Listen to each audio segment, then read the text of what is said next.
how did he end up in politics? And then how did he become a prime minister? So I think it'll be interesting for you, because then you will understand what I intend to do with Pakistan. You see, I grew up in Pakistan. I'm the first generation of Pakistanis. When Pakistan in the 60s was considered the fastest growing country in Asia, it was actually a model of development for the developing world. Sheikh Mohammed today, and he again reminded me that Emirates Airline was helped by Pakistan Airlines in the 70s. So Pakistan was a country with optimism, hope. We grew rapidly. We had excellent governance system. Our bureaucracy was one of the best in Asia. And that's the Pakistan I grew up in. So then I played international cricket. When I started my international cricket, Pakistan was one of the weakest teams in world cricket. And we were emerging from colonialism. So we took great pride as our team became stronger and it competed. And by the time I left cricket, Pakistan was world champions. So I took pride, like my countrymen, as we competed internationally and we grew in confidence. But unfortunately, our country could not keep up that pace. Countries have, life of a country is in cycles. It's never in a straight line. You go up, you go down, course correction, countries come up, some countries don't go up. So in Pakistan's case, we were going up, and then various things happened when we started our down cycle. So when I left cricket, I started building the first cancer hospital in Pakistan. Reason was because my mother died of cancer. And it's then I realized there was no cancer hospital in the whole country. And then it occurred to me that people like me who were well off, I could afford to take my mother for treatment abroad, but what happened to the common man? Cancer is one of the most expensive treatments. So I started this movement, really. I went into the public to collect money to build this hospital. And so I'm just explaining to you how I got into politics.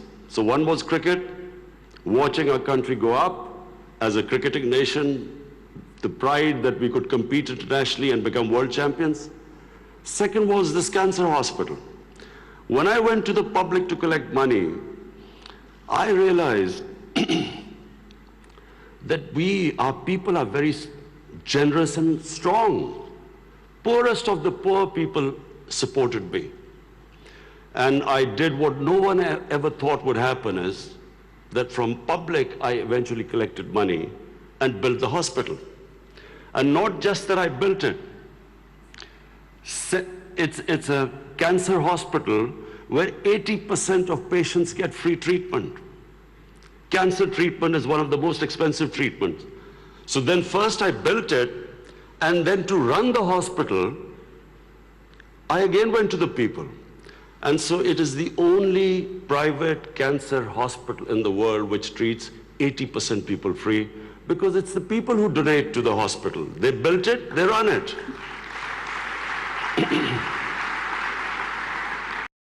Why is it that people are so generous to build a hospital and run it, but why don't they pay taxes? We were a country, and then I discovered we're a country which is amongst the top 5 countries in giving charitable donations. But at the same time, we are right at the bottom in giving taxes.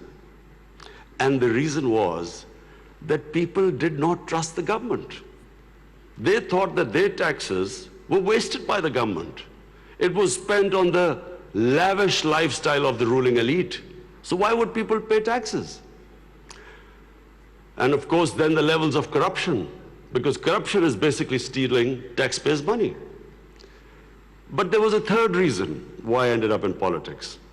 And that was, I watched, first of all, I used to play professional cricket in England, So half my year was in England and then half in Pakistan.